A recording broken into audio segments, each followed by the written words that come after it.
Let's talk about a bisexual saint who shaped the early Catholic Church.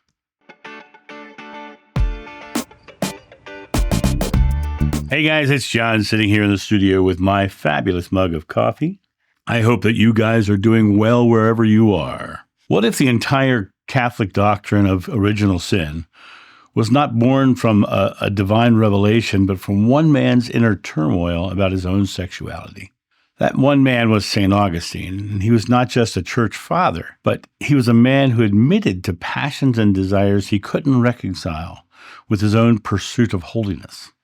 In other words, he could not reconcile the idea of his natural tendencies with the faith and doctrines and dogmas of the church.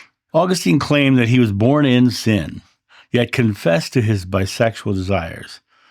Wasn't he just saying that he was born that way, that he was born with those natural tendencies to love both men and women? And if God is love, is there anything wrong with that? Is there anything wrong with that? And if God is love, love in any form cannot be wrong. And it's the doctrines and dogmas of the church that were never spoken by Jeshua himself that made him struggle in the 4th century. Being born that way, isn't that just a natural state? Now, we know full well, science has proven this over and over again, that there is homosexuality in every animal species on the planet. Every one. It's a natural state. It is actually a natural function of population control. When a certain species gets more males than females, or vice versa, and it gets out of balance, certain percentages of their population become homosexual. And it becomes the natural state of equalizing. Christian churches may be the number one instigator of overpopulation because they literally are denying the natural state that nature says we need to keep the population in control. So let's first talk about who was Augustine. Who was Saint Augustine? Sainted Augustine. Born in 354 CE. That means that he was born in the 4th century. He wasn't born anywhere near the time of Jeshua. He was born in North Africa. And he lived a life of intense passions, including relationships with both men and women. All of this was before his conversion to Christianity. So before he fell into the doctrines and dogmas of a church or ideology, he was naturally loving both men and women. And he ended up becoming one of the most influential architects of Western Christian thought. He became a cornerstone or a foundational stone of what the modern Christian churches believe now. He had a series of confessions, and they were a work of honesty about sexual desires, temptations, and guilt. He literally was putting out to the world that he loved both men and women, and that was wrong. You know, his writings reveal a man who saw himself as divided, body versus spirit, desire versus purity. And this concept of the purity of needing to be celibate or having desire for women all come from Paul, not Jeshua. Jeshua never said anything about any of this, anywhere. Augustine admitted being, quote unquote, on fire with passion in his youth.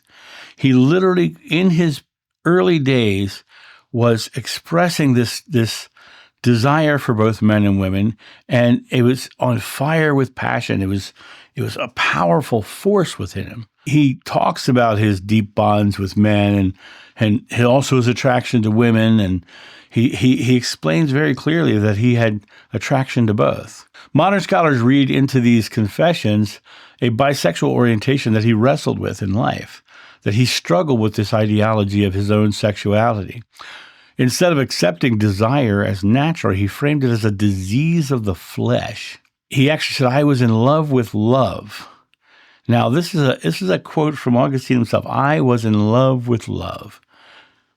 Book of John says God is love. So is there anything wrong with being in love with God? You know, one of the first statements of Jeshua is, you know, love God, love yourself, and love your neighbor, right?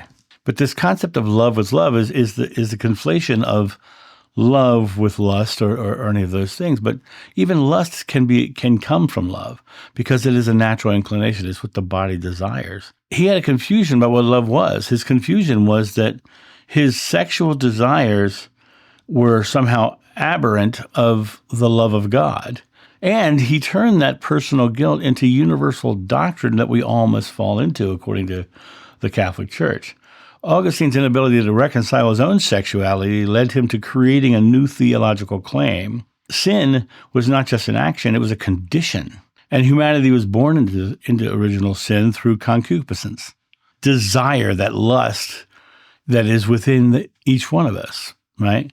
But that desire, that lust is there naturally. It's part of our natural function. And before Abraham was, I am. Before there was religion, there was just I am. And I am is where we live into our self and our expression. And now, a quick word from our sponsor. Coffee Time with John.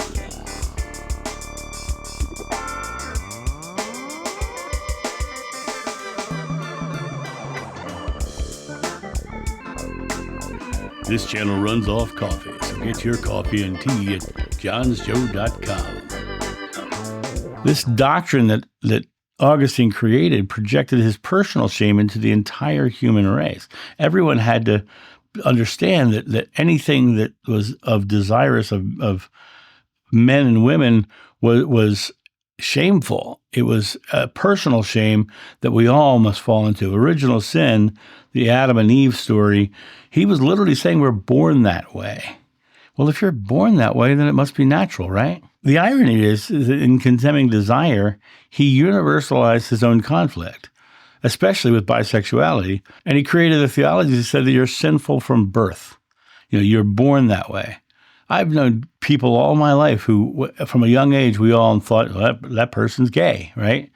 We all kind of just knew it because he was born that way or she was born that way. Augustine also said you cannot escape without the church's mediation. You needed to go to the church. So in other words, when he found the church and the church told him he was bad, the church said you had to come to the church for mediation. In other words, another control over love. The church is trying to control how love is expressed. And this shift made sexuality itself the arena of sin, which still shapes Christian thought today. Augustine effectively said he was born this way, attracted to across gender lines. If that's true, then sexuality is not chosen but inherent. It's something we're born with. We're born with our sexuality. Yet instead of embracing it as natural, he called it corruption. He called it a sin. He said that you're not worthy because of the way you love. But if God is love, isn't that delivering God into the world? This theology erased the possibility of seeing bisexuality or any orientation as a divine expression.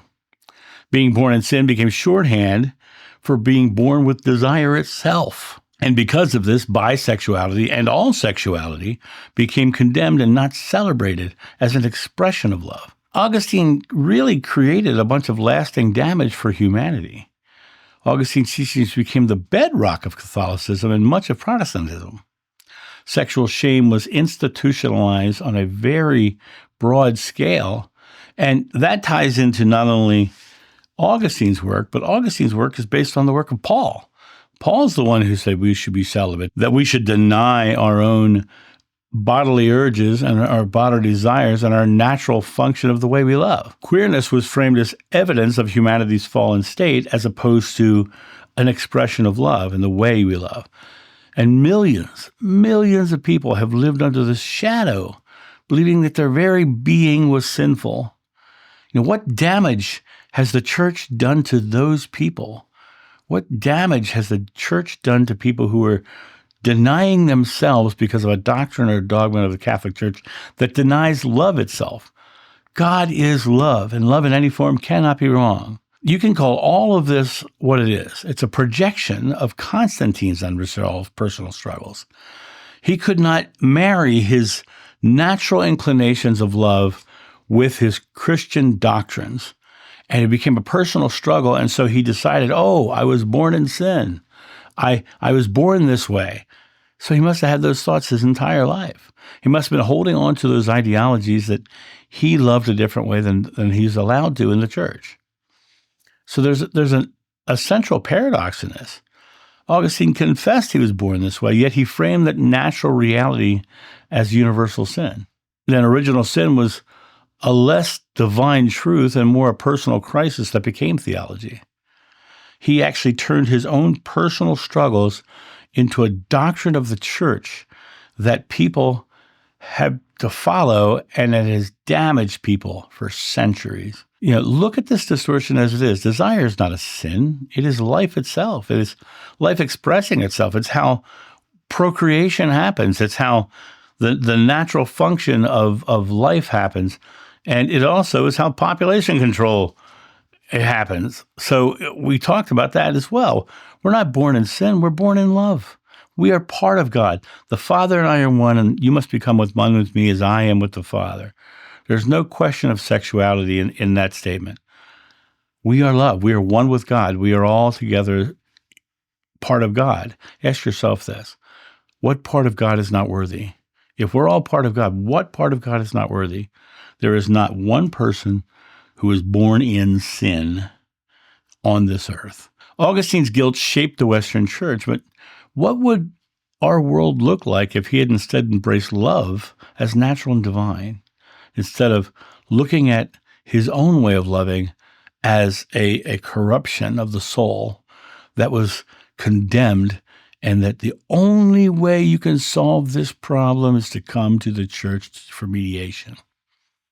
It literally has been one of the most disgusting derivations of Jeshua's teachings.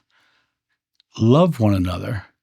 Never in one shape or form says anything about sexuality. And I find it just absolutely terrible that these people are suffering so harshly under the rules and doctrines of a church that has nothing to do with love anymore, but everything to do with condemnation. And I find it to be a struggle that we can overcome and are overcoming. It was very interesting when the Baptist Church and the Catholic Church did their studies on why people were leaving the faith.